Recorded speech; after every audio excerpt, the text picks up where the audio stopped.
क्या American market crash होने वाले हैं? पूरी दुनिया पर ये इम्पैक्ट आने वाला है। Hi, this is Dev and watching traders diary. और आज हम समझेंगे वो ऐसे डेटा पॉइंट्स क्या है जिससे कि शायद यूएस मार्केट कोलैप्स होने वाले हैं एंड यहाँ पर इंडियन मार्केट के ऊपर भी एक बहुत बड़ा इम्पैक्ट पड़ने वाला है। वैसे भी कुछ ठीक ठाक चल नहीं रहा है। यूएस के जो ट्रम्प है प्रेसिडेंट, वो यहाँ पर रेसिप्रोकल टैरिफ लेने वाले हैं 2 अप्रैल को। उसमें कोई भी यहाँ पर ना छूटा नहीं है, अछूता नहीं है। चाहे आप इंडिया की बात कर लीजिए या किसी और कंट्री की, वो अपना जो है ना एक हेकड़ी जो है वो दिखाना चाहते हैं। हालांकि अभी देखिए इंडिया यहाँ पर ना बहुत सारे यहाँ पर नेगोशिएशंस में लगे हुए हैं कि कैसे भी कर इन रेसिप्रोकल टैरिफ से बच जाए। बट कितना यहाँ पर सही है, कितना यहाँ पर गलत होगा, ये तो 2 अप्रैल को ही पता चला। कुछ सेक्टर की हम बात करेंगे एंड उसके बाद आएंगे हम यूएस मार्केट के डेटा पॉइंट्स। इकोनॉमिक टाइम में यहाँ पर ना थोड़ा सा एक डेटा यहाँ पर निकल कर आता है कि अगर यूएस टैरिफ यहाँ पर आते हैं, रेसिप्रोकल टैरिफ जो है वो आ रहे हैं, तो किन सेक्टर पर ज़्यादा यहाँ पर इम्पैक्ट पड़े। केमिकल्स एंड फार्मा के ऊपर नज़र रखिएगा। फार्मा आप जानते हैं इंडिया का एक लीडिंग एक्सपोर्टर है जो कि यूएस के अंदर सप्लाई ज़्यादा करते हैं।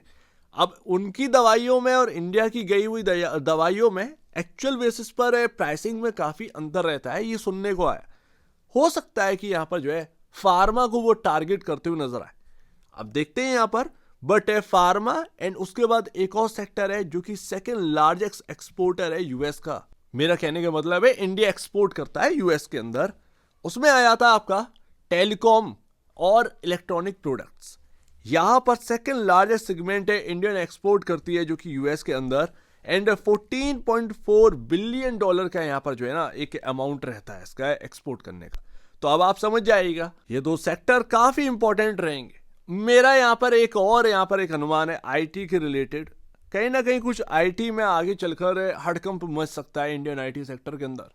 हो सकता है H1B वीजा के ऊपर वो कुछ कदम उठा दे, क्योंकि आप जानते हैं कि सबसे ज्यादा एक्सपोर्ट कौन करता है सॉफ्टवेयर यूएस के अंदर, तो वो है यहाँ पर इंडियन आईटी के ऊपर भी कहीं ना कहीं गाज गिर सकती है। आएगी या नहीं आएगी वो बात की बात है, बट एक पेन तो यहाँ पर है, कभी भी आ सकता है।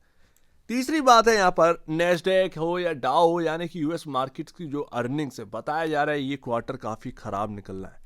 कितना खराब निकलेगा अपने को क्या पता, लेकिन ऐसी बात चल रही है। CNBC पर इंटरव्यू आपको देखने को मिल जाएगा। आज की डेट में अमेरिकन के लिए एक सिरदर्दी है। हम लोग सोच रहे हैं कि ट्रंप है, नहीं वो ट्रंप नहीं है, वो है एलन मस्क। मस्क यहाँ पर बहुत ज्यादा पेन दे रहे हैं यूएस के लोगों को। एंड यूएस में बहुत मैसिव लेवल पर प्रोटेस्ट चल रहा है मस्क को लेकर, क्योंकि यहां पर जो गवर्नमेंट चुनी गई थी वो ट्रम्प को लेकर आए थे यूएस के लोग, ना कि एलन मस्क को। यहां जो भी फैसले ले रहे हैं वो एलन मस्क ले रहे हैं। एंड उसकी वजह से यहां पर ना जॉब्स बहुत लोगों की छीनी जा रही है मस्क की तरफ से। इनका जो डॉज जो डिपार्टमेंट है वो कुछ ज्यादा ही यहां पर ना दिक्कतें पैदा कर रहा है यूएस के अंदर। ऐसे में यहाँ पर ना एक बहुत बड़ा पेन फैक्टर बन चुका है ये नाम।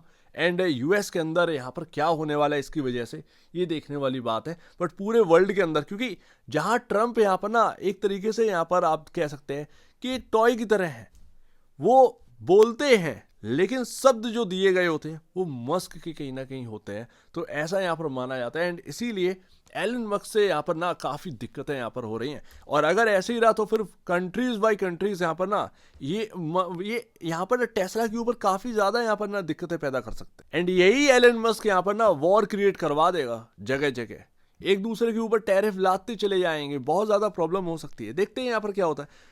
2025 में यूएस क्रेडिट कार्ड का जो डिफॉल्ट है वो रुकने का नाम नहीं ले रहा है। ये प्रॉब्लम आ चुकी है यूएस के अंदर। यूएस के जो मार्केट्स हैं वो कहीं ना कहीं जो कोलैप्स की तैयारी कर रहे हैं, कहीं ना कहीं ये कोलैप्स की तैयारी है। लास्ट यहाँ पर ना फेज चल रहा है यहाँ पर बचा बची का, अदरवाइज कोलैप्स कर जाएंगे।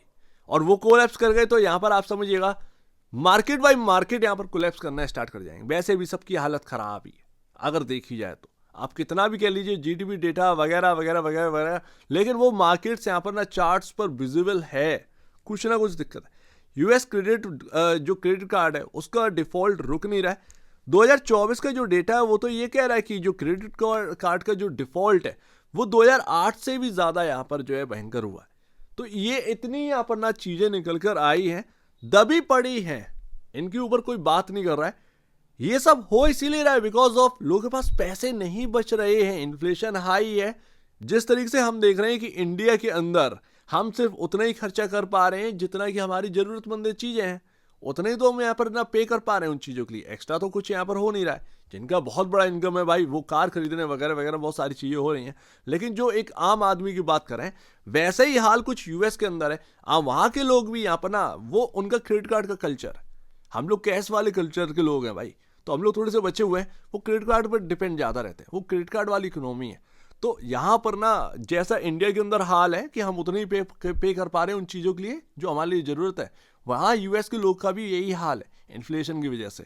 लेकिन बस वही है कि क्रेडिट कार्ड पर चलते हैं तो वो पैसा ऐसा है नहीं चुकाने के लिए, क्रेडिट कार्ड डिफॉल्ट हो रहे हैं। 2025 में ये रुक नहीं रहा है, लगातार बढ़ता चला यार। बहुत सारे फैक्टर्स हैं, इकोनॉमिक फैक्टर, राइजिंग डिफॉल्ट्स, जितना भी आप यहाँ पर चले जाएं, बट ये प्रॉब्लम क्रिएट है। एंड सेकेंड लास्ट, अब आप समझिएगा, ये मैंने जो यहाँ पर लाइन ड्रॉ करी थी, ये पता नहीं क्या मेरे हाथ में लग गया था, ये बन गया। आज का नहीं है, ये 2024 में मैंने तैयार किया था आपके सामने। आज की डेट में सारी चीज़ें वैसे ही हो रही हैं डाउ के अंदर जिस तरीके से ये लाइन मैंने यहाँ पर बनाई थी, ये ट्रेंड लाइन जितनी भी यहाँ पर बनी हुई। आप देखेंगे कि जब हम लोगों ने बात करी थी कि ये इंपॉर्टेंट एरिया रहेगा, डाउ यहीं से घूमा, टॉप की लाइन पर गया, ट्रेंड लाइन पर, वहीं से वापस कोलैप्स कर गया। एंड आज की डेट में ये संभलने की कोशिश कर रहा है इधर ही के आसपास के जोन में। डाउ के अंदर बियर मार्केट स्टार्ट हो जाएगा अगर यहां पर ये जो निचली ट्रेंड लाइन चल रही है, यहां पर अगर ये ब्रेक कर जाए, और वो किसी भी वक्त कर सकता है, करेगा या नहीं ये देखने वाली बात है। कर दिया तो यहां पर ना बियर मार्केट स्टार्ट हो जाएगा अमेरिका के अंदर। एंड अगर यहां से बच बचा कर निकले तो ये काफी बड़ी बात रहेगी। अब आज की डेट में जो अमेरिकन मार्केट ओपन है, थोड़ा सा सपोर्ट लिया है इस ट्रेंड लाइन के पास, लेकिन कितना ही है यहाँ पर ये देखना पड़ेगा, क्योंकि बार बार अगर आप ऐसे देखें तो हम जो है लोज पर लोज ही देख रहे हैं, वो कहीं ना कहीं टूटेंगे। तो अगर ये ट्रेंड लाइन निचली लेवल वाली अगर ये टूट गई, जो लोअर वाली ट्रेंड लाइन है, कहीं ना कहीं यूएस के अंदर मंदी का दौर स्टार्ट होने वाला है। नैस्डैक का भी कुछ यही हाल है, बहुत बुरा हाल है, वास्तव में बहुत बुरा हाल है।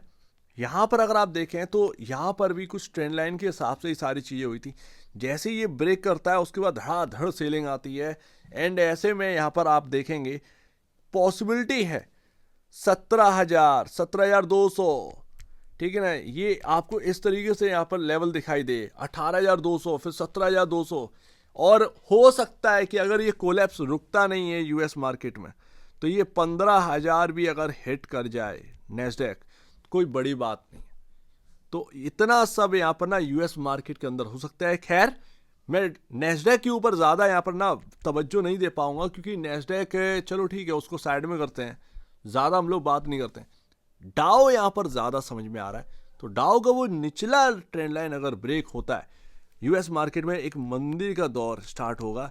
एंड ये पूरे कंट्री बाई कंट्री जो मार्केट्स हैं उस पर हावी कहीं ना कहीं होता हुआ नज़र आ सकता है। तो थोड़ा सा यहाँ पर ना चिंता की बात यहाँ पर आ जाती है। लेट्स सी, देखते हैं। बट क्या एकदम से यहाँ पर कोलैप्स करना स्टार्ट? नहीं भाई, ऐसा नहीं है। नीचे जाएंगे, फिर ऊपर आएंगे, फिर नीचे जाएंगे, सपोर्ट रेजिस्टेंस, फिर सपोर्ट, फिर रेजिस्टेंस, इस तरीके से यहाँ पर ना चलते हैं मार्केट। ऐसा नहीं है कि लगातार आपका जो है टूटते ही चला है, नेक्स्ट डे ओपन हुआ 500 पॉइंट, फिर नेक्स्ट डे ओपन हुआ नीचे 500 पॉइंट, ऐसा थोड़ी होता है। सपोर्ट भी तो ले लेकर चलेंगे ना, तो वो बात है। ये ट्रिकी हो जाएगा, लेकिन बियर मार्केट यहाँ पर स्टार्ट हो जाएगा। बात ये रिटर्न नहीं बन पाएगा, सबसे बड़ी बात यहाँ पर ये आ जाती है, रिटर्न नहीं बन पाएगा। तो ये यूएस मार्केट का हाल है। यूएस के लोग बहुत दिक्कत में है आज के टाइम में, वो एलन मस्क के चक्कर में। ये वास्तव में सरदर्दी बन गया है, और क्या होगा पता नहीं। अगर आप इस तरीके से जॉब से यहाँ पर हटाते चले जाएं तो यूएस में मंदी तो आई जानी है। मंदी अच्छी नहीं लगती है भाई, तो वो बात यहाँ पर आ जाती है। उसका यहाँ पर सीधा सीधा इम्पैक्ट जगह जगह पड़ेगा। आपने यूएस एड को हटा दिया, आपने जगह जगह से यहाँ पर ना चीज़ें, दिक्कतें बहुत पैदा हो रही हैं। एंड ऐसे में क्या होगा पता नहीं है। बट डाओ यहाँ पर बोल रहा है कि अगर वो ट्रेंड लाइन टूटी, बियर मार्केट कहीं ना कहीं स्टार्ट होना है। लेट्स सी, कोई बहुत दूर की बात नहीं है, वो ट्रेंड लाइन और आज की करंट की लेवल में देखते हैं यहाँ पर। सो उम्मीद है काफ़ी कुछ आपको समझ में आया होगा। अगर ये गया तो भाई दुनिया भर के मार्केट्स पर जो सोच रहे हैं कि इमर्जिंग मार्केट में पैसा आएगा घूमकर, क्यों आएगा पैसा घूमकर? आपकी अर्निंग्स अगर स्लो होंगी तो काय के लिए पैसा आएगा? लोग बेच बेच कर भी कमाना जानते। तो इसका भी ध्यान रखिए, हम लोग को थोड़ा सा इस पर गौर करना चाहिए। तो आप दीजिए मुझे अपडेट देखने बहुत धन्यवाद दोस्तों।